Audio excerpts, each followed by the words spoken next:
You introduce the DCOM. DCOM revisited.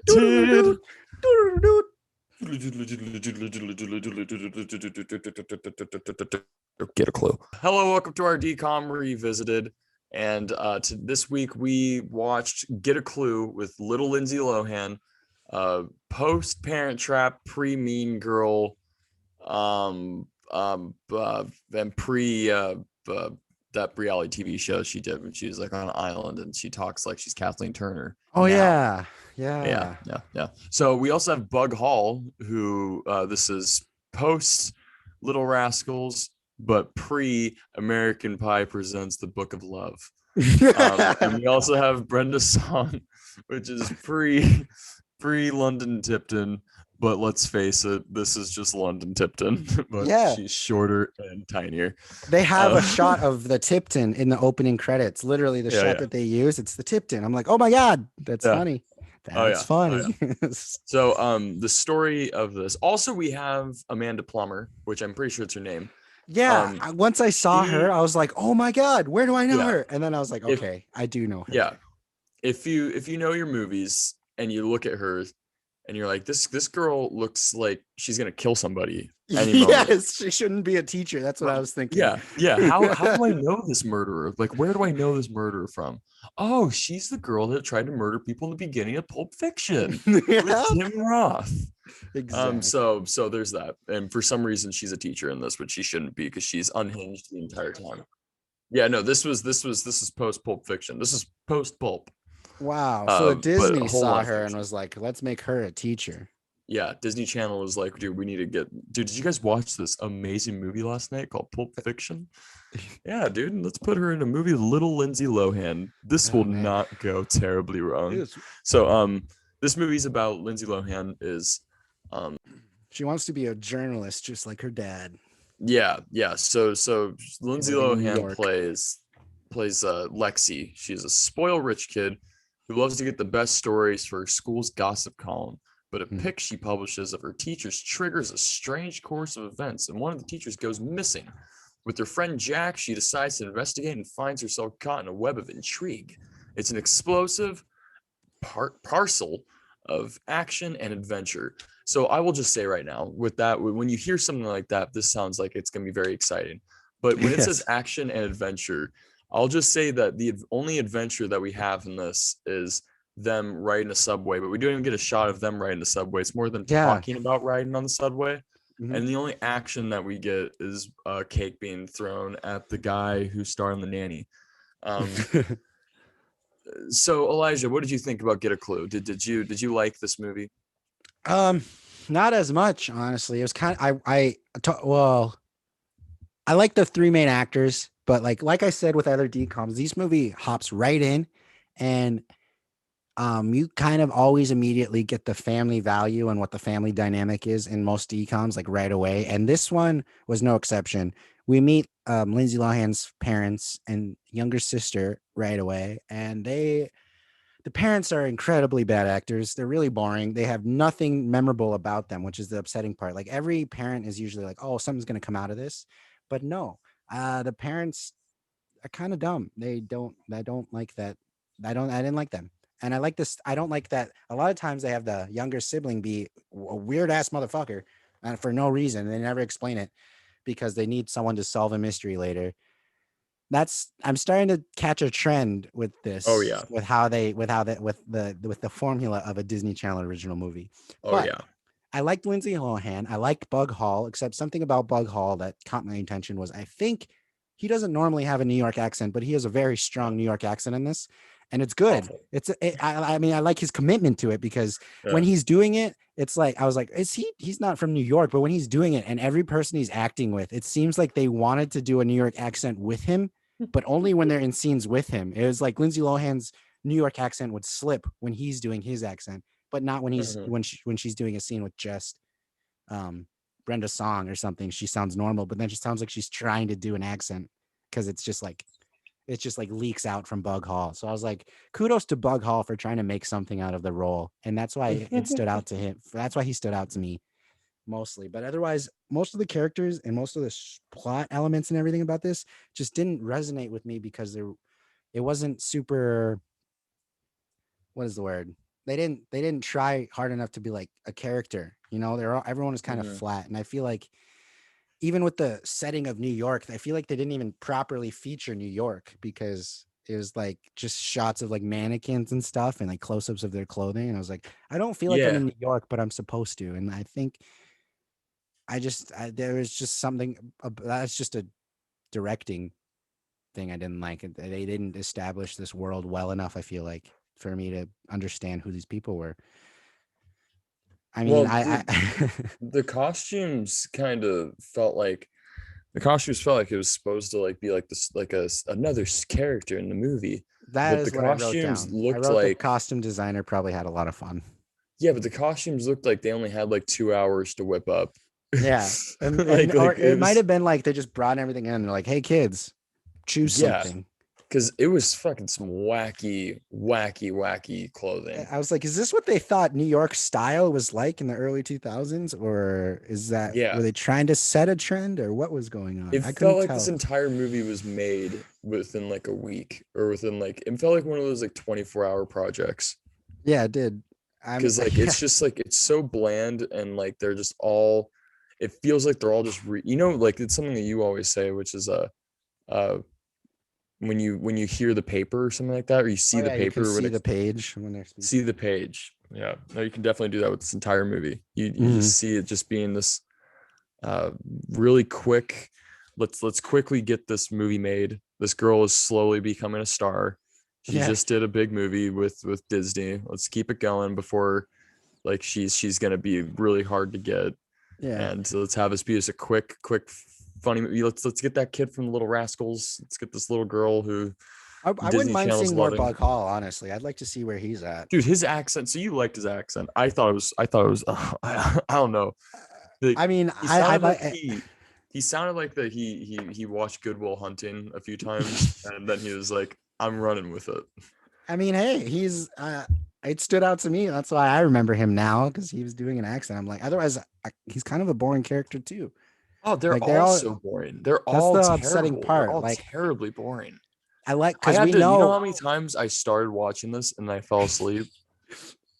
Like at least 4 times. Yeah, at least 4 times. Yeah. And I've had to rewind so many times. Like there would be moments where like I'm watching it and then I would like just look down on my phone really quick. Then I would look back up and the next thing is the end credits are happening. Yeah, I'm like, wait, that is what I was feeling too. I every time I'm starting a DCOM, I'm like, I really hope I like this. Like, because there's so much childhood of these, like our memories are so much in these movies. Because I do remember seeing that all the time, that you know, the cover. So I was pretty excited about seeing little Lohan. Like we said, she can do no wrong when she was younger, but I guess she could. But she did all she could with this movie.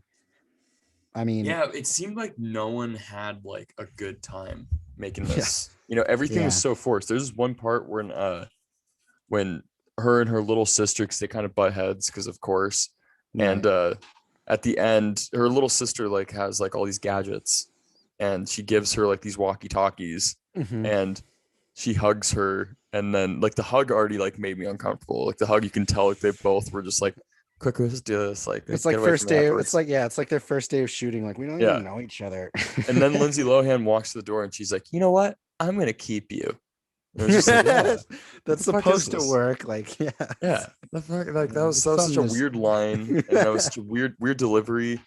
The way that she was played, like the way the camera was, everything about it was just super. It's odd. Just not thought out. Nothing was thought out really. Like there's no prep. There's like, here's the script. That's. There's only one scene with like kind of style when they're talking about Lindsay Lohan, Brenda Song, or talking about Bug Hall's character. Oh yeah, and they're like wearing all the montage. Yeah, the little montage. Like that was like the only part where I was like, yeah, this feels like fun. I agree. I know exactly. But everything else was just painfully boring. Like this movie was a pain to get through. There's something this made me want to stop doing DCOM movies. Yeah, just take a little break. Oh, there's something I wanted to figure out about this movie. The music. That sounded like the opening credits is called. I loved the opening credit theme song. It was so bad, but so good. It seemed like it was like a band for hire, and they're like, just sound like Simple Plan or that generation's angst music. Let me see if I can find out who it is. It was like, it could not. Yeah, it could not have been a real band. There's no way. Yeah, no, that was it was. I thought that was so bad, but so much fun. Get a Clue, performed by Simon and Milo. Who are they? What the fuck, Simon? It was written by Jay Levine and James McCollum, which they're probably just writers in the movie. But the music in DCOMs are always so interesting. Oh, they're a pop duo called Prozac, a Canadian pop duo that is Prozac. Prozac made this music. Dude, I needed some Prozac to get through this movie. Wow. Okay. It's spelled Prozzak with the little emblem above the A. I wanted to like this movie a lot, but it wasn't memorable to me. And I even by the ending, when everything was being solved, they try to like throw in everyone at the end, just be like, oh my God, what's going to happen? What is the answer? And I just didn't care as much about who did what. And so in this movie, apparently one of the teachers fakes their own death and is hiding in his mother's house. And the three main characters find him, show up at his door, and he's like, oh, hey guys. He's not freaked out at all. And he's like, yeah, a lot of people are looking for me. They think I stole a lot of money and I faked my death. $10 million. $10 million. And the kids are just like, oh, did you do it? And he's like, no, I didn't. And they're like, oh, we'll help you. And it's all just happens in his mom's bedroom. It's like, what the hell? Dude, these kids are so stupid. Like the beginning, so the beginning, Amanda Plummer and the teacher that goes missing. Yeah, they were together, but Lindsay Lohan took this picture of them and wrote this entire article about them, which the article is just, hey, check it out. These two in their personal lives, they fucking like each other. Ha ha ha. Yeah. And she's getting praised for it by her school. She's getting praised for it. So they break up because of it. For because he wants to protect her because everyone thinks that he stole this money. So he wants to protect her, and this guy's following him. It's very convoluted. Yeah, so she says this movie's rated G, Plummer, by the way, so they don't explain anything in depth. Right. So Amanda Plummer, she says to him, well, one of us has to leave town. For some reason, she says that. Yeah. And Lindsay Lohan and Bug Hall, they hear this. And then the next day, teacher's gone. Lindsay Lohan gets called into the office by this cop who has this ridiculous mustache. And I have feelings about that. Yeah. And so he questions her about it. And she's like, well, yesterday the teacher said this to the other teacher. He was like, well, obviously she did it. Yeah, well, thank you for that information. But Lindsay Lohan, she's so naive, she's so stupid. She literally says, "I bet she could be a really big help to you guys in the case." It's like, dude, you are so dumb.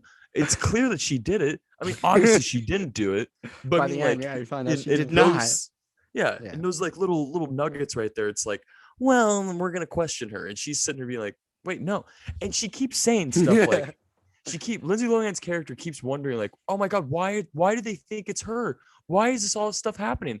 It's because of you dumb little spoiled brat. You started this whole thing because you wanted to, and she's like, I'm not a gossip columnist. It's like, yeah, you were. That's literally what you did. That is not investigative journalism. Yeah. Her fucking dad says, no, that's investigative journalism. She took a picture of her two teachers hugging each other and wrote an entire column about it. That is not investigative journalism. Nobody cares about that. I agree. It was very upsetting, but I have to disagree with you on the guy's mustache. I liked it, and I was very offended. It's because you're friends with Chris. I'm just kidding. That is not why. But he just reminded you of your friend. I do have a friend who has a handlebar mustache, but I thought that was a good thing for the character. It made him memorable. And then Lindsay Lohan literally says to him, you'd look better without it. Like, and it's like, you don't say that to someone regardless, like normally, especially because she's especially a stranger. Like you can say it to a friend. Like I could say it to Chris who has a mustache. Like you don't look good at that because he's my friend. I've known him for that long. But you don't see a cop investigating this and be like, you look dumb with that. a possible murder too of your teacher, and you have time to just completely just talk shit to this guy. But that's the thing about it. That's that they want to show. Lindsay Lohan knows what's up, because at the end, the last time you see him, he has no mustache. And it's like, he looks so much better. I'm but like, why did they do that? Yeah, that it that makes no sense. Is that supposed to be funny? Is that a joke? I don't get it. I didn't get it. I was like, oh God, he's gonna shave his mustache now. And when she said that, and I was like, yeah, I thought he was gonna be a recurring character, and he just never shows back up. He's in 2 scenes. He's in one scene, that one where she's, and then at the end where he doesn't have one, and he's just like, oh, okay, now we know who to arrest, because at the end they figure everything out. But there's all these little, like, I want to know what the process was. There a lot of coke going like in Disney Channel original movie writing sessions? Because literally early 2000s movies, all of them are just stream of consciousness. Like, well, we're just gonna do it. We're just gonna do it. We're just gonna do it. Yeah. Dude, I love that there's so many things unanswered too. Like there's this convention happening at the hotel. Yeah. And for some reason, every single teacher is there.